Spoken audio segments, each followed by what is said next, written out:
네, 일본의 참의원 선거에서 아베 총리가 승리를 거두면서 우리나라에 대한 경제 보복의 강도를 높일 것이란 관측이 나오고 있습니다. 일본의 추가 경제 보복 조치 여부에 관심이 쏠리는 가운데 내일부터 한일 양국이 일본의 수출 규제 조치를 놓고 WTO에서 맞붙을 예정입니다. 네, 김대호의 경제읽기 오늘은 이와 관련해서 김대호 경제학 박사와 함께 짚어보도록 하겠습니다. 어서 오십시오. 네, 결국에는 많은 그 전망이 있었습니다. 승리할 것이다. 그런 전망이 있었잖아요. 근데 그 수출 규제 조치가 처음 이제 단행된 이후에 아베 수상의 이런 행보, 수출 규제 행보는 결국 선거를 위한 것이다라는 전망을 하시는 분들 중에는 이번 참의원 선거가 끝나고 나면 어느 정도 톤 다운을 할 것이다, 혹은 수출 규제 조치에 대한 어떤 협상 움직임을 보일 것이다, 이런 분석도 있었는데 그거보다는 이제 지금 시점에서는 뭐 연말까지 이 움직임이 계속될 것이다, 이런 전망이 많네요. 이거 어떻게 봐야 될까요?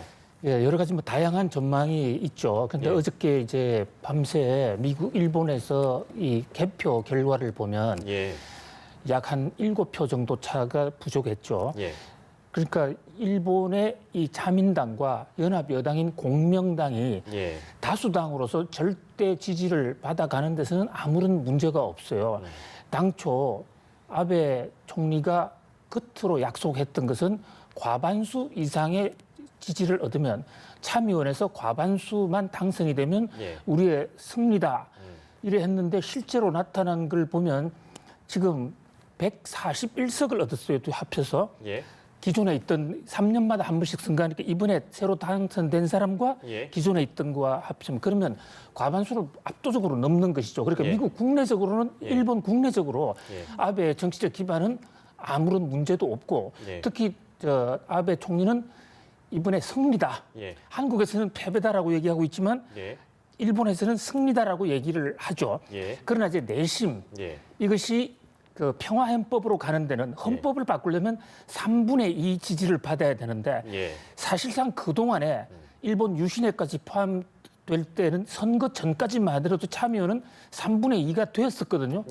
거기에 비한다면 표가 몇 표 좀 떨어져 나간 것이죠. 오히려 줄었다. 예, 표가 좀 줄었기 때문에 현재 다른 어떤 변수가 없는 한은 현 상태로서는 참의원 에서의 헌법 발의가 불가능하게 됐어요. 헌법 개정은 불가능하게 됐고. 그런데 이게 결과가 참 애매하게 된 게 아주 3분의 1을 넘어버렸다든지 또는 3분의 2에서 아주 미달하면 한쪽 방향으로 쏠릴 수가 있었을 텐데 표에 살짝 미달하다 보니까 지금 아베 총리가 여전히 미련을 갖고 있는 거예요. 어중간하다는 말씀이시군요. 그러니까. 지금 무소속 몇 명만 규합을 하면 다시 3분의 2가 되거든요.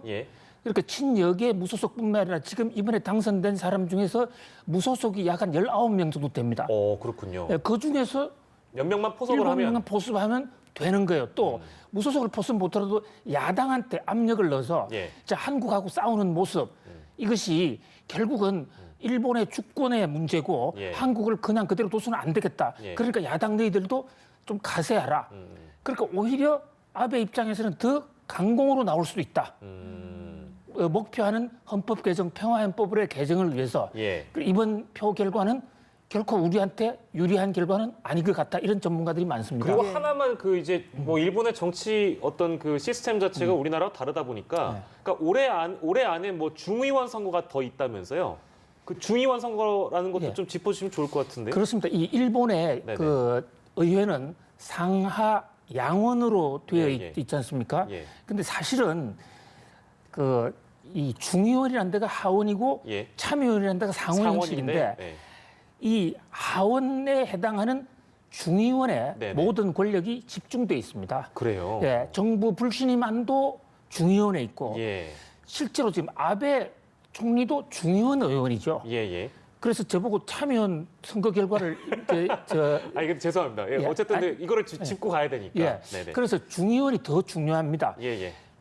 참의원은 이제 기존들 만약에 중의원이 해산돼 있다든지 이럴 때 대처할 수는 있지만은 좀 어떻게 보면 좀 형식적인 측면이 많이 있어요. 예. 영국에도 하원과 상원이 있는데 예. 하원이 모든 것을 다 하지 않습니까? 예. 상원은 사실 좀 어른들, 좀 격식을 갖추고 있는 예. 어떤 문제가 생겼을 때 대신 나설 수 있는 예. 그런 면에서 사실 이번 참의원 선거는 예. 아베로서는 별로 크게 중요한 선거는 아니었다 이렇게 볼 수 있어요. 다만 예. 헌법을 개정하는데 3분의 1을 통과해야 되니까 예. 이미 좀 중의원에는 3분의 2가 갖춰져 있어요. 그러니까 참의원도 3분의 1을 함께 갖추면 예. 바로 헌법 개정을 밀어붙일 수 있다는 그런 면에서 좀 관심이었고 예. 우리 국내에서 생각하는 것만큼 일본 참의원 선거가 그렇게 뜨겁게 열기가 그렇게 높지는 않았다고 그러니까 제가 중요한 선거를 언급한 이유는 이제 앞으로 더 우경화된 행보, 더 강한 그렇습니다. 발언을 하는 예. 이유가 선거 중의원 선거도 남아 있고 그렇습니다. 더불어서 이제 아까 말씀하신 의원들 포섭 문제도 있고 하니 헌법 개정을 위해서는 더 많이 더 강한 발언을 유지할 것이다. 그렇습니다. 예. 뭐 그런 분석 측면에서 이제 예. 여쭤본 것이고요. 질문에 없는 걸 자꾸 여쭤봐서 죄송합니다. 네. 이제 불매운동 얘기를 좀 해볼까요? 네, 일본 상황을 짚어봤으니까 국내 상황도 좀 짚어봐야 할 텐데 일단은 체감상으로도 그렇고 수치로 봐도 이 국내에서 벌어지고 있는 불매운동 굉장히 확산하고 있다 이런 이야기가 들리더라고요. 예, 현재 지금 노노 재팬 사이트에는 있더라고요. 지금 사이트가 아예 마비돼서 잘 들어가지도 못할 지경이에요. 예. 많은 관심을 갖고 여기 들어가서 이 사이트가 상당히 현명하게 구성이 돼 있다고 생각이 되는 게요. 네. 이 노노 사이트 운영자가 직접 반일 불매 운동 상품을 올리는 것이 아니고 예. 일반 고객들이 일반 네티즌들이 들어가서 올리면 또 거기에 대해서 찬반 양론을 의견을 나누어서 실제로 불매 운동을 해야 될 일본 회사 명단을 올리고 또 그것만 있는 게 아니라 거기서 불매했을 경우에 우리나라에 대체할 수 있는 회사는 어떤 게 있는가 이걸 또 올려놨어요.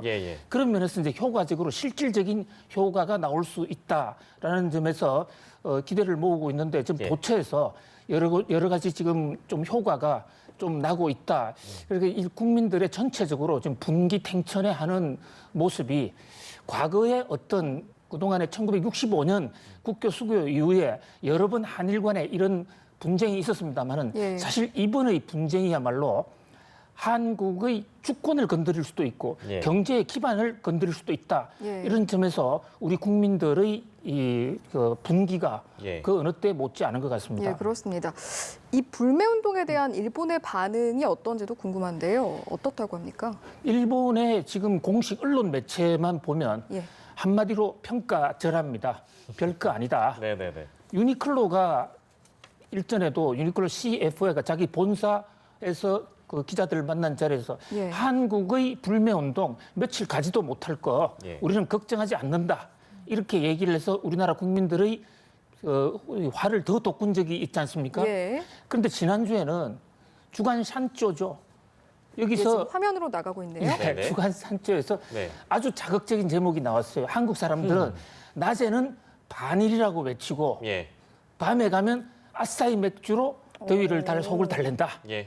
자, 아사히 맥주가 지금 대표적인 일본 그 맥주의 상징이죠. 그러면서 저 주간 산조에는 자, 한국이 그럴 수밖에 없는 이유 중에 하나가 아사히 맥주 품질이 한국 맥주보다 워낙 앞서 있기 때문에 없는 캄캄한 데서는 일본 아사히 맥주를 먹을 수밖에 없다. 근데 또 아사히 맥주가 공교롭게도 한국에 있는 아사히 맥주는 롯데가 지분이 50% 이상 갖고 있어요. 그렇다고 롯데가 하더라고요. 한국으로 끌어온 거예요. 그런 면에서 롯데의 고민이 지금 상당히 깊어지고 있는데 여기는 두 가지 시선이 있을 것 같습니다. 일단 의도적으로 좀 폄하함으로써 일본 내에서의 어떤 여론, 이번에 이 조처가 잘못된 것이 아니다라는 것을 확산시키기 위한 그런 우파들, 보수 우익의 그런 어떤 시각이 가장 많이 깔려 있는 것으로 이래 보이고요. 근데 거기도 또 하나는 일본 내에 또 많은 사람들한테 한국의 이 불매 운동 그동안에 많이 해봤지만 별거 없다라고 하면서 일본 내의 사람들을 좀 안심시키는 그런 효과가 있는데 실제 이제 전체 경제적으로만 놓고 보면 일본이 저런 소비재 제품의 한국 의존도가 거의 없어요. 안타깝게도. 그러니까 일본이 한국에서 어마어마한 무역 흑자를 그동안에 1965년부터 단 한 번도 빠짐없이 흑자를 가져갔는데 예. 대부분 B2B 기업이라고 그래서 기업 대 기업으로 바로 나가는 그런 제품에서 많은 흑자가 나기 때문에 예. 우리의 이 불매 운동이 일본 경제를 마비시키거나 이런 데는 별다른 효과가 없을 것입니다. 그러나 예. 문제는 이 한국 국민들이 이렇게 억울해하고 있고 분통해하고 있다라는 것을 일본의 지식 있는 사회, 의식 있는 사회가 깨닫는 데는 예. 한국의 불매 운동이 많이 좀 도움이 될 수도 있다 이렇게 봅니다. 예, 저희가 뭐 이제 자료를 화면으로 보여드리고 있습니다만 여러 방면에서 그 일본 불매 운동 효과가 조금씩 나오고 있다라는 그런 자료들이고요. 그리고 금융 당국이 일본계 자금 흐름에 대한 모니터링을 강화하고 있다. 즉, 그러니까 일본의 경제 보복이 반도체 소재와 관련돼서 시작을 했습니다만 이제는 금융 보복으로도 이어질 수 있을 것이라는 가능성을 어느 정도 열어두고 있는 것 같습니다. 글쎄, 일본계 자금이 우리 경제에 미치는 영향이 굉장히 크다고 봐야 될까요? 어떻습니까? 20년 전에 IMF 금융 위기를 맞을 때죠. 그때 1997년도 그 당시에 여러 가지 구조적인 문제가 있었습니다만 가장 결정적인 것이 일본이 갑자기 돈을 빼는 바람에 예. 우리나라 증권 시장이 한꺼번에 또 외환 시장이 한꺼번에 무너진 적이 있습니다. 예. 그에 대해서 일본 공포증이 좀 있죠. 그러나 20년 전 상황과 지금 상황이 많이 다릅니다. 우선 한국의 경제력 규모가 지금 많이 커져 있고 우리 외환 보유고도 훨씬 지금 늘어져 있고요. 그때만 하더라도 완전 무역 적자를 계속 보던 시대는 지금은 경상수지 흑자 기조예요. 예. 또 일본 자금이 한국에 들어와 있는 자금이 그렇게 많지가 않습니다. 현재 제도금융권에는 한 20억 정도, 그리고 전체 다 합쳐봐야 한 60조 정도, 예. 제도금융 쪽에 20조 이런 정도가 들어와 있는데 이 돈은 또 일본이 의도적으로 빼고 싶다고 뺄 수도 없는 돈이에요. 예. 자기들의 목적이 지금 있기 때문에. 예. 그러나 이제 정부에서는 모니터를 하고 이게 언제 나가는가 이것을 예의주시한다 이런데 한 가지 이제 가장 걱정이 되는 것은 예. 한국에 들어와 있는 직접적인 일본 자금보다는 국제시장, 국제금융기관에서 일본의 영향력이 그렇게 만만치가 않습니다. 예를 들면 모간 스탠리라는 예. 미국의 IB 은행, 투자은행이 있어요. 미국에서 가장 큰 금융기관 중에 하나인데 예. 그게 사실 우리는 미국 금융기관으로 알고 있지만 일본 자본기관이 인수를 해 있습니다. 아, 그래요? 예, 그런 면에서 정말로 전쟁이 벌어졌을 때는 해외에 있는 국제금융시장에 있는 일본계 자금까지 건드린다면 그때는 영향을 줄 수가 있겠지만 네. 그러나 그런 자금들이 이런 지금 그 감정적인 문제에 예. 가동될 것으로까지는 보이지 않습니다. 그러나 예. 만사부려턴턴 우리가 조심은 해야 되겠죠. 네. 예, 저희가 또 중요하게 짚어봐야 할 내용이 있습니다. 내일부터 이틀간 WTO에서 일본의 수출 규제 조치 정식 의제로 논의가 되는데 단도직입적으로 승패 어떻게 좀 전망을 하십니까? 예, 뭐 이게 단도직입적으로 말씀하라니까 단도직입적으로 말씀을 올리면 예. 이번 WTO에서의 그 일반 이사회에서의 격전으로 인해서 해결되는 것은 하나도 없을 것입니다. 이 WTO 일반회에서 상정됐다는 게 예. 이사들끼리 한 번씩 얘기해 보는 거예요. 서로 의견 피력하는 겁니까? 예, 여기서 투표하는 것도 아니고 예. 투표를 해봤자 194개국 전체 의견이 분분하고 예. 이 WTO의 최고 의사결정 구조는 강요회의라는 것이 있어요. 예. 올해 말 정도 개최할 것으로 보이는데 예. 2년에 한 번씩 개최합니다. 그럼에도 불구하고 이게 굉장히 의미가 있는 것이요. 자, 심리학이나 상담학에서 피어 프레셔라는 게 있어요. 피어 프레셔. 동료들끼리 주는 압력. 예. 왜냐하면 지금 일본이 한국에 가하고 있는 이 압력이 얼마나 부당하다는 것은 국제 무역의 전문가들은 다 알고 있거든. 동료들은 다 알고 있단 말이죠. 그 동료들 앞에서 자기끼리끼리 모인 상태에서 예리하게 예. 일본의 잘못된 점을 지적했을 때는 예. 속으로 전 세계 전문가들이 다 알게 되는 거죠. 예. 그런 면에서 일본이 해도 너무한다. 예. 일본이 좀 창피하겠죠. 예. 그러나 물론 일본은 혼내 다때마에 예. 여기에 입각해서 절대 아니다라고 한국의 어떤 이 전략물자 관리가 잘못됐다는 이런 식의 논리를 펴갈 것입니다만은 예. 아무튼 23일부터 시작되는 WTO에서 한국 측에서 매우 논리 정연하게 예. 그러면서도 매우 신랄한 톤으로 일본의 횡포를 좀 이 지적을 해줬으면 합니다.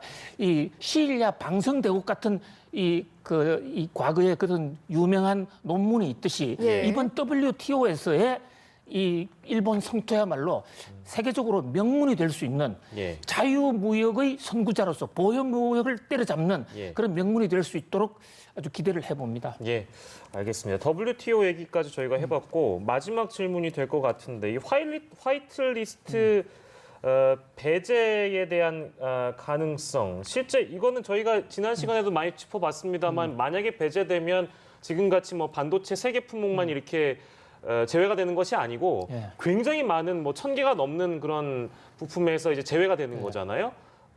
그 가능성은 실제 얼마나 있다고 그럼 보십니까? 현재 지금 저는 90% 이상 화이트리스트 제외하는 쪽으로 간다. 일본이. 예, 일본이 만약에 안 간다고 그러면 두 가지의 예, 변수가 있다면 예. 안 갈 수 있을 겁니다. 예를 들면 미국의 중재로 예. 자 이제 그만하지. 네.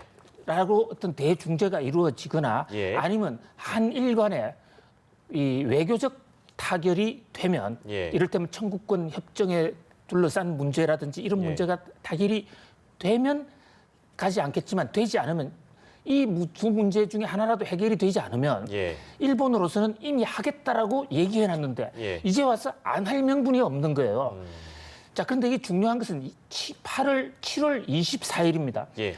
일본은 이 시행령을 고치는데 시행령 하나 고치더라도 청문 절차를 밟도록 돼 있어요. 예. 그래서 한국한테 지금 입장을 얘기해 보라. 예. 이래가지고 한국에다가 지금 기회를 줬거든요. 네. 그게 지금 24일까지입니다. 네. 우리나라에서 그 의견서가 내일 가는 걸로 알고 있어요. 예. 그 의견서에도 정말 우리가 논리적으로 잘 써야 된다고 봅니다. 그래서 이제 그 의견서를 보고 네. 그래도 문제가 없다 그러면 7월 24일부터 예. 그때부터 때릴 수 있게 되는 겁니다. 그러니까 내일 모레네요. 예. 그러니까 내일 모레 이전까지는 화이트리스트 제외가 있을 수가 없어요. 아, 그 시행령을 고치는 시기의 문제니까. 예. 네네네. 그 시행령을 고치려면 어떻게 해야 되느냐? 예. 일본의 국무회의를 통과해야 됩니다. 네네네. 그래서 7월 24일 이후에 예. 일본 내각 국무회의가 개최되는 날, 예. 그날을 우리가 주목해야 돼요. 아, 그러니까 24일 이후에 이제 이후에. 국무회의가 예. 개최되는데 예. 거기에서 화이트리스트 배제 문제가 논의될 가능성이 크다는 말씀이시죠? 거기서 땅땅땅 하면 바로 결정이 됩니다. 바로 거기서 그러면 이제 예. 뭐 발표하거나 이렇게 되는 겁니까? 예, 그렇습니다. 그렇군요. 아, 그럼 시간 한 20초만 더 주시면 그 아까 전제로 미국이 중재하거나 우리가 대화를 잘하거나 예. 이게 만약에 있으면 예. 둘 중에 하나라도 성공하면 화이트리스트 배제에 대한 문제는 가능성이 떨어질 것이다. 그러니까 그걸 화이트리스트를 일본이 안 할 수도 있지만 예, 예. 현재 그런 어떤 상황의 변화가 없는 한 예, 예. 일본 아베 총리나 일본으로서는 예. 안 할 수 있는 명분이 없기 때문에 예, 예. 저는 강행할 가능성이 90% 이상이라고 봅니다. 알겠습니다. 그러면 미국 중재에 네. 대한 가능성만 제가 여쭤보려고 했는데요. 그 가능성이 높습니까? 미국이 중재할 뭔가가 있어야 되는데 예. 그 가능성이 높습니까? 이게 이제 안보 문제하고 다 연관이 돼 있고 예, 호르무즈 해협에 우리가 파견하는 문제 또 북한을 상대로 한 한일미의 네네네. 어떤 공조 문제 이런 게 걸려 있기 때문에 지금 볼턴이 일본에 와 있지 않습니까? 일본 먼저 가고 한국 온다는 거 아니겠어요? 예, 한국은 이제 안보 차원에서라도 좀 서로 간에 참자. 예. 그런 면에서 일본 입장에서도 이 화이트리스트를 제거했을 때 예. 일본이 일방적으로 유리한 것도 아니거든요. 예. 그런데 누군가가 중재를 해줬을 때의 경우에는 예를 들어서 울고 싶은데 때려주듯이 예. 이제 거치고 싶은데 옆에서 좀 거쳐라 예. 라는 그런 중재가 들어온다면 예. 거칠 수도 있지만은 예. 그러나 우리는 최악의 상황 화이트리스트 제외될 상황을 대비해야 된다고 봅니다. 예, 알겠습니다. 상황이 조금 긴박하게 돌아가고 있네요. 뭐 안보와 관련돼서도 이제 그 존 볼턴이 일본에 가서 또 어떤 발언을 하는지 또 한국에 와서 어떤 얘기를 하는지 또 들어봐야 되겠습니다. 알겠습니다. 오늘 김대호의 경제 읽기 김대호 경제학 박사와 함께했습니다. 고맙습니다. 고맙습니다.